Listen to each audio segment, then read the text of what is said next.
I knew it was going to be great, but not this great. The stuff that is coming, and it would only happen with President Trump just a little while ago. How about this for an idea? Has anyone ever thought of it? Has anyone ever even thought of it?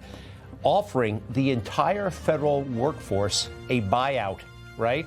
You can call it a career right now. There's a lot of people who work for the federal government, right? A lot. Offering buyouts to federal employees unwilling to return to the office. Expects 10% of 2 million workers to quit in a buyout program. And by the way, this is not just to employees unwilling to return to the office. They all have to return to the office. It's for everyone. Everyone. That's wild. Now, everyone, I mean, there are certain people who are not eligible.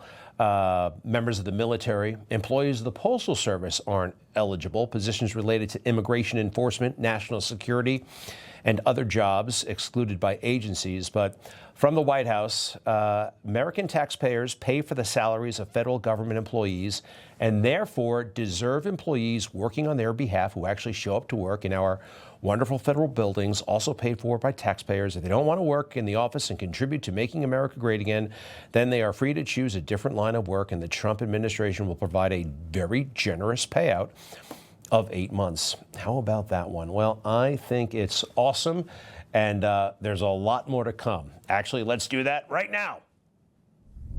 As many of you saw the result of the photograph of me at Lafayette Square last week, that sparked a national debate about the role of the military in civil society. I should not have been there.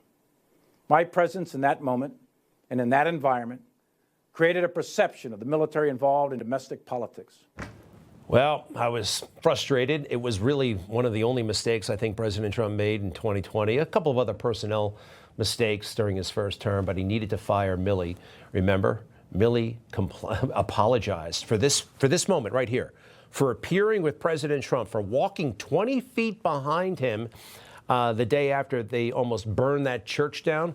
Oh, I could have been seen as political. This is the most political animal there is. And it looks like there'll be some accountability after all. This just in from the Pentagon. Gotta hand it to Pete. Pete Hegseth, his security detail and clearance canceled. He doesn't have them anymore. He doesn't deserve them anymore. Also, he may be demoted.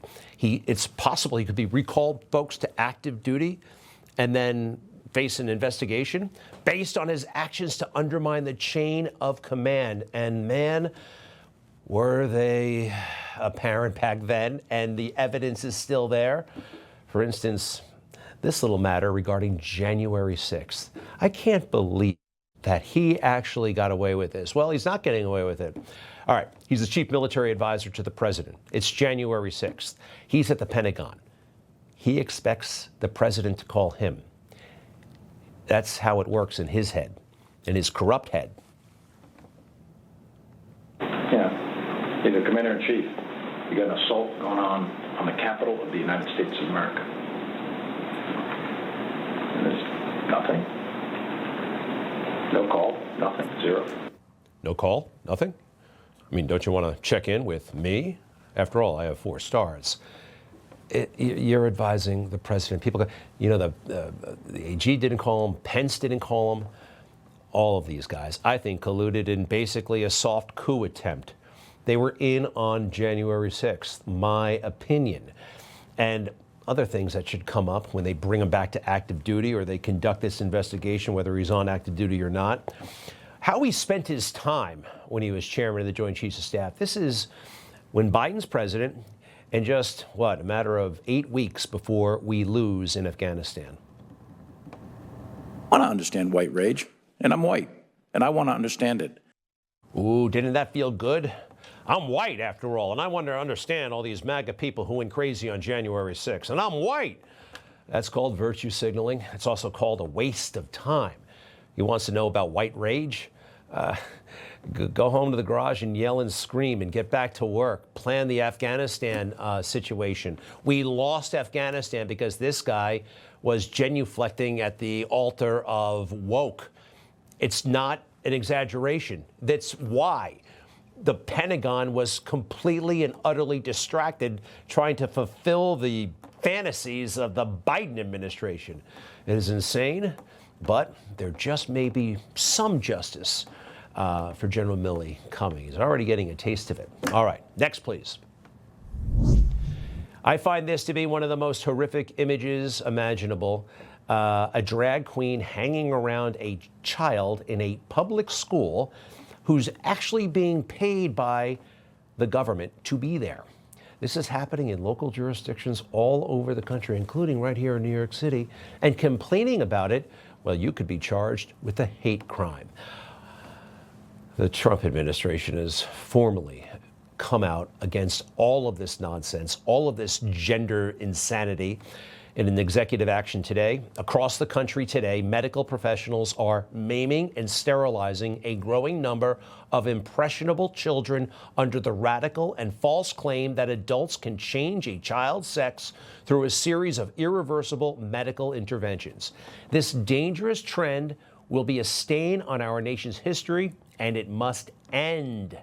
Countless children soon regret that they have been mutilated and begin to grasp the horrifying tragedy that they will never be able to conceive children of their own or nurture their children through breastfeeding.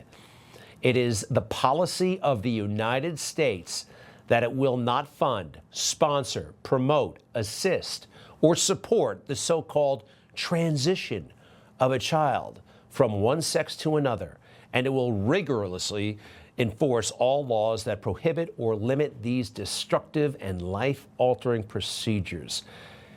Isn't that beautiful? I mean, it's kind of totally preposterous that this has to be uttered, but it does.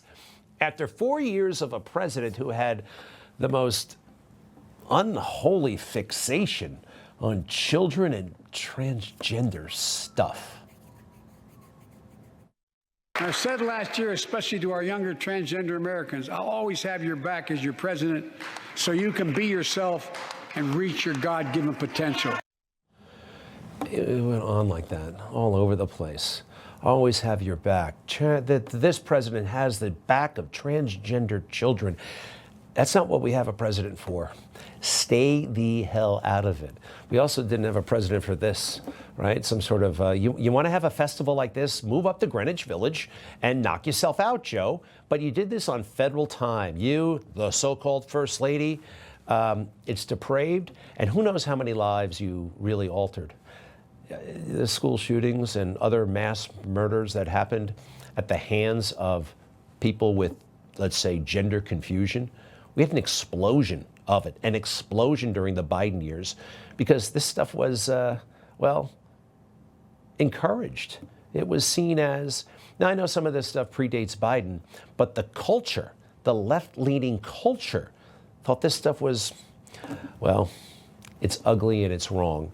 And finally, the government officially recognizes it as such and will do everything it can to help children and protect them.